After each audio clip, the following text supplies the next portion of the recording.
Nchi ya Marekani leo tarehe 3 Januari mwaka 2026 usiku imefanya mashambulizi katika nchi ya Venezuela, katika mji wa Caracas.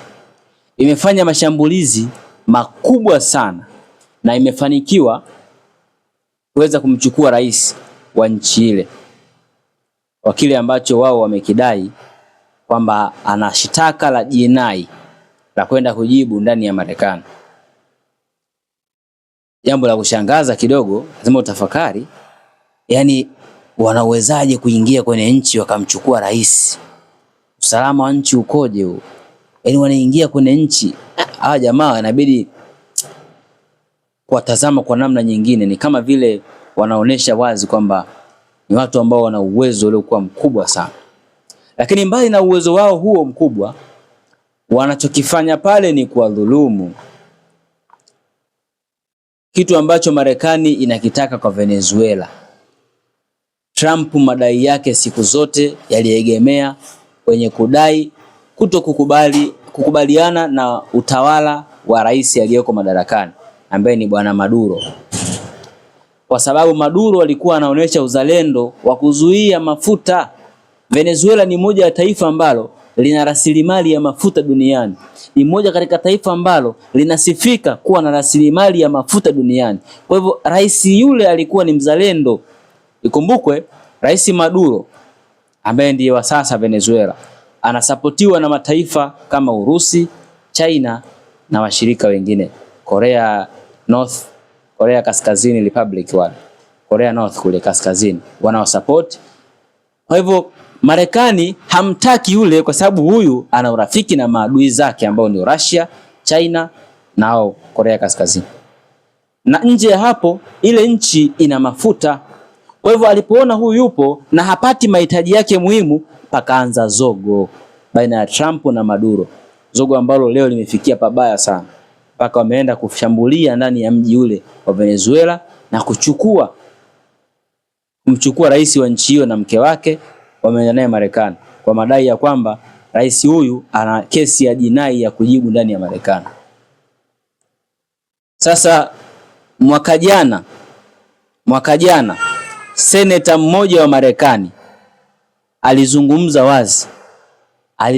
wazi na kusema ya kwamba Marekani haina chochote cha kudai ndani ya Venezuela, haina chochote. Alafu leo kumeibuka seneta mwingine wa chama cha Republican ambaye kaja kusema kwamba wana madai wanaoyadai ndani ya Venezuela kwa rais huyu kwamba ana kesi ya jinai ya kujibu. Hii ni zogo limetengenezwa, lakini wacha tuone mwisho wake. Mpaka kufikia sasa mataifa ikiwemo Russia yameshatoa matamko kuweza kutia laana juu ya kile ambacho kimetendwa na Marekani na kusisitiza kwamba yanahitaji mazungumzo ya amani yafanyike ili waweze kuelewana, waweze kufikia mwisho mzuri. Awali kabla ya yote pasitumike nguvu ili kuendelea kukuza mgogoro zaidi, bali mgogoro unatakiwa utatuliwe kupitia mazungumzo ya kiamani. Ndicho ambacho Russia imependekeza. Lakini vile Venezuela nayo pia imeitisha mkutano huko wa dharura katika Umoja wa Mataifa ili waweze kujadili shambulio la Marekani. Yote haya yanaweza kufanya kazi, hali ikarejea kama ilivyo. Lakini sisi watu wa dini, mimi nazungumza haya, sizungumzi kwa mrengo wa mimi sio mchambuzi wa siasa za kimataifa.